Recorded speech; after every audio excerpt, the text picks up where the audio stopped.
दुनिया में ना कुछ ऐसी जगह हैं जिनके बारे में सुनकर लगता है क्या सच में। आज हम कुछ ऐसी ही अनोखी और थोड़ी अजीब सी बस्तियों के बारे में मिली जानकारी की गहराई में जाएंगे। सोचिए तो, एक शहर जो बस एक ही इमारत में रहता हो, या कोई दूसरा जो पूरा जमीन के नीचे बसा हो। मकसद यही है कि समझें कि लोग ऐसे माहौल में क्यों और कैसे जीते हैं आखिर। चलिए, अलास्का के विटियर से शुरू करते हैं। यहाँ करीब 200 लोग और सब के सब एक ही 14 मंजिला इमारत में रहते हैं। हाँ, बेगिच टावर्स नाम है उसका। हाँ, और कमाल की बात यह है कि स्कूल, अस्पताल, दुकानें, पोस्ट ऑफिस तक सब उसी बिल्डिंग में। बिल्कुल। वहाँ मौसम इतना सख्त रहता है, खासकर सर्दियों में, कि बाहर निकलना ही एक चुनौती है। तो सब कुछ एक छत के नीचे ले आना ही उपाय था। समझ आता है।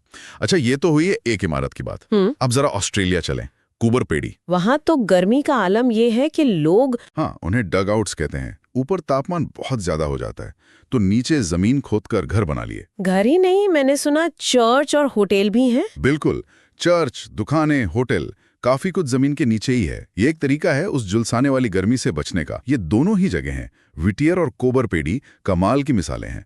मतलब दिखाती हैं कि इंसान मुश्किल से मुश्किल हालात में कैसे ढल जाता है। हाँ, एक जगह कड़ाके की ठंड, दूसरी जगह जानलेवा गर्मी। बिल्कुल, और दोनों ने समाधान निकाला।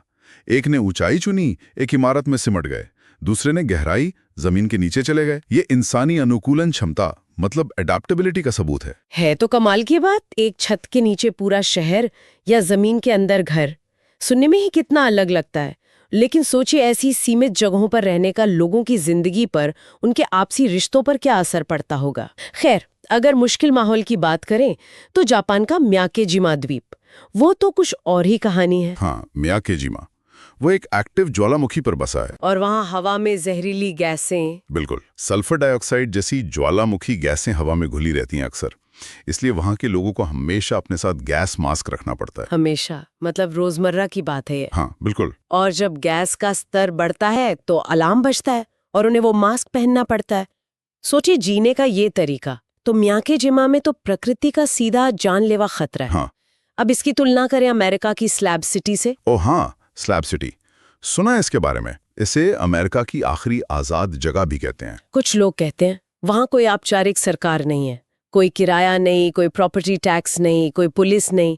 लोग बस वहां रहते हैं, ज्यादातर आरवी या अस्थायी ढांचों में, पूरी तरह से ऑफ ग्रिड, अपने नियम अपना तरीका। बाप रे, एक तरफ गैस मास्क पहनकर जीने की मजबूरी, दूसरी तरफ कोई नियम ही नहीं। तो स्लैब सिटी जैसी जगह पर समुदाय का क्या मतलब होता होगा? कैसे रहते होंगे लोग बिना किसी व्यवस्था के? यही तो दिलचस्प सवाल है। म्याकेजिमा में शायद वो साझा खतरा लोगों को जोड़ता हो, एक दूसरे पर निर्भर बनाता हो। वहीं स्लैब सिटी में शायद व्यक्तिगत आज़ादी सबसे ऊपर है। पर क्या वहां भी किसी तरह का अनौपचारिक समुदाय बनता है? जरूर बनता होगा। ये दोनों जगह हमें सोचने पर मजबूर करती हैं कि समुदाय और आज़ादी के मायने कितने अलग अलग हो सकते हैं। और फिर वो मिस्र वाली जगह, मंशियात नासिर, जिसे गार्बेज सिटी भी कहते हैं। हाँ, कायरा के पास। वहां का जबाबलीन समुदाय पूरे शहर का कचरा जमा करता है और उसी कचरे से अपनी रोजी रोटी कमाते हैं, उसे छांट कर, रिसाइकिल करके। बिल्कुल, उन्होंने कचरा प्रबंधन का एक बहुत ही कुशल, हालांकि अनौपचारिक सिस्टम बना रखा है।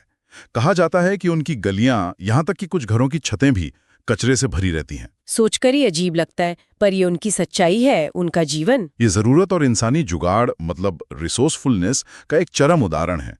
वो जिसे बाकी दुनिया बेकार समझती है, उसे वो संसाधन मानते हैं। और फिर एक और बिल्कुल उल्टी कहानी है, नॉर्वे के लॉन्गियरबेन की। हाँ, दुनिया की सबसे उत्तरी बसावटों में से एक, आर्कटिक में। और वहां का वो अजीब नियम कि मरना मना है।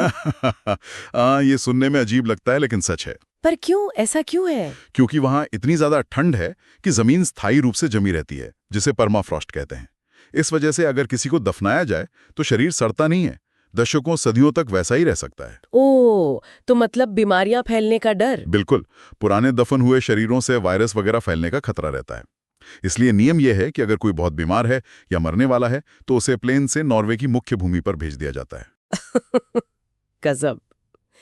प्रकृति यहाँ जीवन और मृत्यु के चक्र पर भी अपने नियम लगा रही है।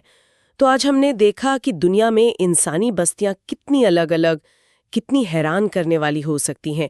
एक इमारत में पूरा शहर, जमीन के नीचे घर, गैस मास्क पहनकर जीना, बिना नियमों के रहना, कचरे पर जिंदगी, और वो जगह जहां मरना भी मना है।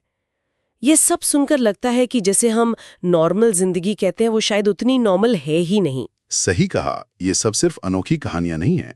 ये मानव अनुकूलन क्षमता, उसकी जरूरतें और उसके सामाजिक प्रयोगों के जीते जागते उदाहरण हैं। और ये हमें सिर्फ हैरान नहीं करते, बल्कि एक जरूरी सवाल भी पूछते हैं। क्या सवाल? यही